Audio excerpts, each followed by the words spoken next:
Hello everyone. Okay, so this is a video where we're going to create a comic book action logo.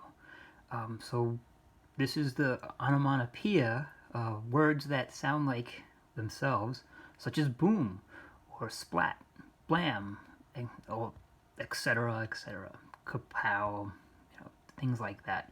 So what I'm going to do is I'm going to show you how to go through with step-by-step instructions with the tools that are needed to be able to create your own comic book action word. So,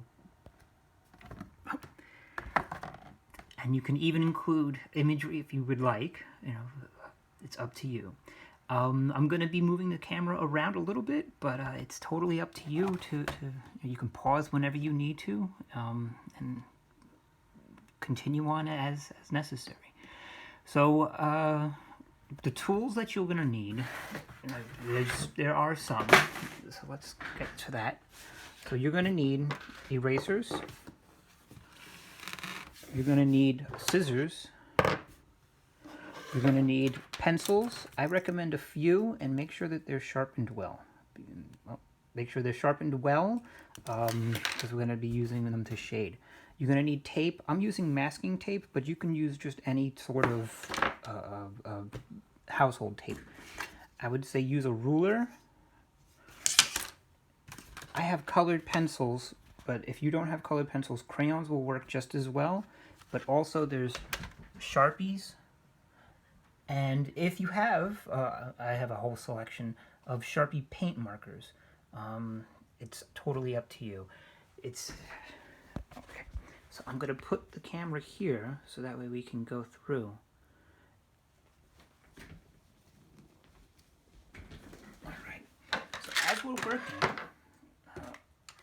what we're going to need is some scrap paper. Now the scrap paper is just regular paper that I have that I don't use anymore. It's just excessive paper that was going to be thrown out, but I'm going to reuse it anyway. Some of the other things that you might want, I have Stronger's cardstock paper that can be used as well for the final product. Then I have cardboard. These are actually from pizza. You can cut these down to the shape that you like. This is not absolutely necessary, but again, if you want it to be more stiff, more strong, you could totally do that. The next, I have, with my scrap paper, I'm going to start to design and draw what I need, what I would like. I haven't decided just yet, but I have a couple of ideas what I want to do. So if I'm going to take my paper, let's just do one sheet. I'm going to use this one. So what I want to do is I start to get my lettering, start to get my words. So this, I think I'm going to say, this one's going to say whack. So it's W-H-A-C-K. So there's, how I want to write it, I want to utilize the entire page. I don't want to make it small. I don't want to leave it just in one section. I want to use the entire page for the design. So if whack is 5 letters, if A is the center, so I'm going to try to gently, lightly get my A somewhere around here. So then I have a C, I have an H, I have a W, and a K. So I'm trying to have it on an angle, a nice curve, so that way it has a little bit of movement to it. So I'm going to try to make it more bubbly. I'm going to make it 3-dimensional, maybe. Definitely I'm going to have it so that way parts of the letters has a thickness to them. It's not just one thin line, which is what we would normally write with a pencil.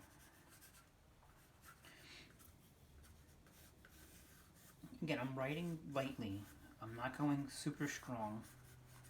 I don't need it to be very thick yet, but we will get to that.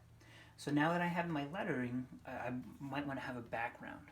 So the background, I decided I wanted to do, so to make it look like an action word, make it look like a POW kind of a thing.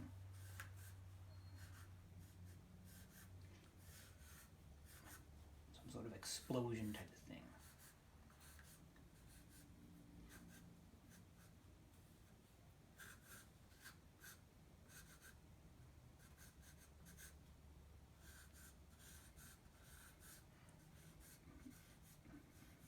some examples that I will show in a second.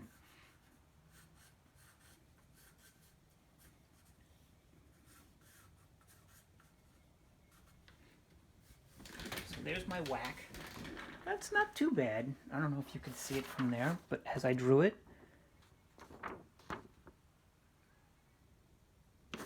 some of the examples that I have, let's pull those out. I have here's some of the words. I know sometimes it's finding the right word can be difficult. Sometimes imagination and creativity hits a stumbling block. So you have pow, zap, boom, kapow. That's a very big one. Here I have the big kapow. And I like that they use different things, like the smoke, the line for the explosion, an exclamation mark. And then here we see another version of it as it's finished, colored in. We'll get to that. That's going to be like the last stage. So some of the others that I have, pop, crack, boom, bam, pow. Again, more of the pow, boom, bams. What I like about some of these, some of them very, very simplistic. And then the others, like the crack in that one, has cracks in it. The zap has kind of the lines that indicate somewhat of a zap. The boom has kind of explosions to it. So there's a whole bunch of possibilities and ideas that you can come up with. If you can't come up with ideas, Google it. Look up comic action words. Put in boom and see what things come up. So I like the kaboom there. That was pretty cool. So that's where I got the idea for the circle explosion. So here's more of the booms and the kapows. If you want to have more than one word, you can do that. And you see how this one's decorating the entire aspects around the page. Boom, bam, bing. Again, I like the word crunch here because it has lots of cracks in it. It looks like the crunch is part of it. A lot of pows, very popular. The splat has a splatter in there. The wham, it has kind of like someone being socked at you. It's coming at you. There's a lot of movement to it. So these are some pretty cool ones. The zap, it looks like it has electrical kind of a zap thing going. So there's a lot of possibility of what can be done. Okay. So once you have that figured out, once you have your word, like I have mine right here. Again, it's lightly done. It doesn't have to be totally darkened. You don't want to press too hard with the pencil. But as we work with it, you might decide to make changes. And this is the important part of why we need to work with lightly and with our scrap paper. The scrap paper is just that. It's scrap. It's not the final version. It's an opportunity for you to be able to erase if need be. I can see that there's things that I don't really like on there. But then we can, once we get to a more finalized version, you can go in a lot darker. Like I think some of my little lines here aren't as extensive as they could be. I think some of them, I think I need to have a couple that are a little bit shorter and then others that are longer. But once you get this done, and this is just my example piece for now, once you get this done, you're going to want to take your paper and you're going to flip it over. And on the back side of your paper, again, the scrap doesn't matter. But what you need to do, and having this is not the best to work with right now, I'm going to go with a regular, normal number 2 pencil. And what you're going to do is you're going to not put it on a tip. You're going to put it on its side. And then I'm going to start to shade. And I want to shade the entire back of the scrap paper. So if I shade the entire piece, eventually I'll get it to look like this. So once it looks like that, we're ready for the next step. So the next step is you're going to take your final version. Now your final version can be many different things. I assume if you're going to be working from home, most of you are going to be using paper. So I'm going to use this cardstock that's a little bit stronger than regular. So I'm going to take this and I'm going to place it down, and then I'm going to take my tape. Again, I'm using masking tape. You don't have to use masking tape. You can use regular Scotch tape, whatever you have around the house. That's fine. And then I'm going to tape this down in the corners.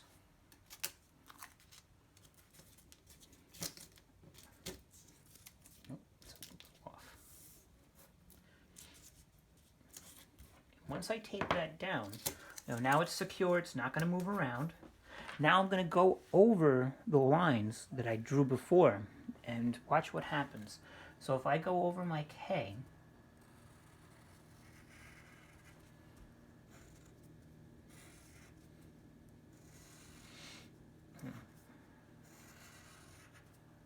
I wish I had an exclamation mark actually. Oh well, I can go back and do that later. So now if I take off if I move the tape, you can see that the graphite on the back side of the paper has transferred over to this side, to this good paper. Okay, so now what I would want to do is, again, keep that down, and I'm going to go over the entire lettering and everything that I've done.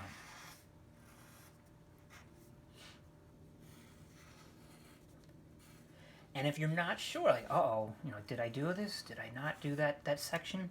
Just take your tape gently, pull it up to see if you had done, oh, I did do that line, but I didn't do this line.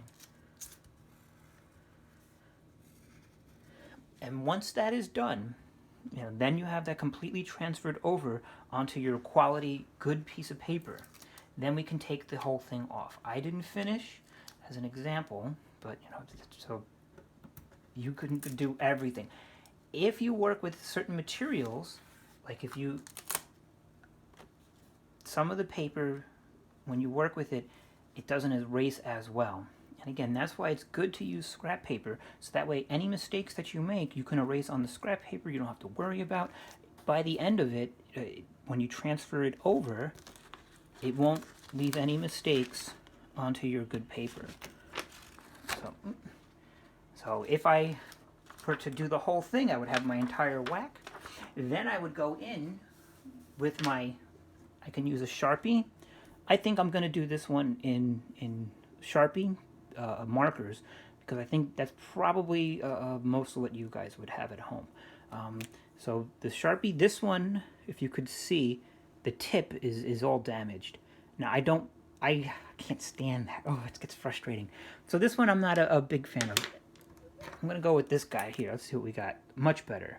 A much better tip. So you don't have to press extremely hard with this. And with the Sharpie, now if I make a mistake, now it's going to be permanent. So I'm just going to take my time on this.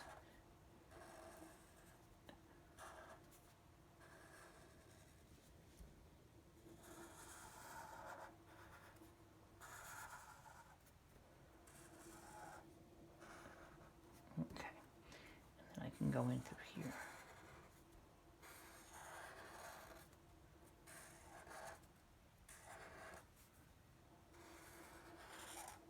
And I would be able to finish the entire piece.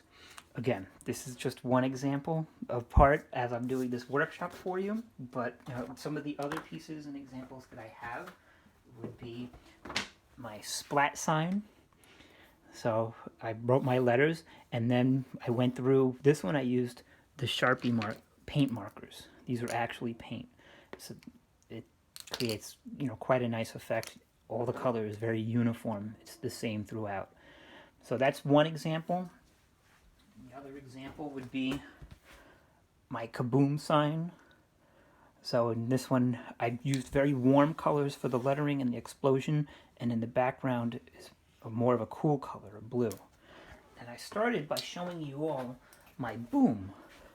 So the boom, you see how the O's in boom are actual bombs. So that works out beautifully. I have cracks in the piece behind it as well. So you can get inventive with that. Have fun, go to town with it. There's a lot of different things that you can do. I do have a couple of examples that I can show you very briefly on my computer.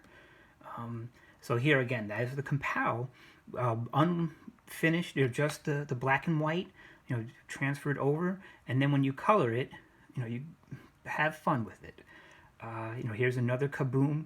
So I like that there's little dust clouds, the little stars, the long extending lines there for the explosion.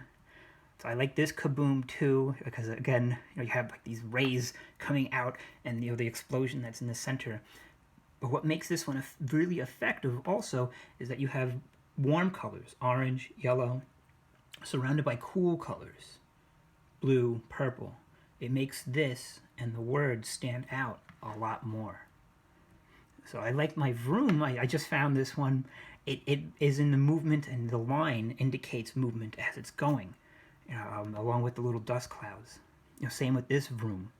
So it really gives it the sense of action, like a car. Or if you want to you can actually put in, along with your words, you can put in the scree, you can put in the car. You can make it more like a comic book as well. And I think that's all that I have for you. So I'm going to wrap it up here. I hope you all have a great time working with this. And I hope you all come up with some amazing ideas.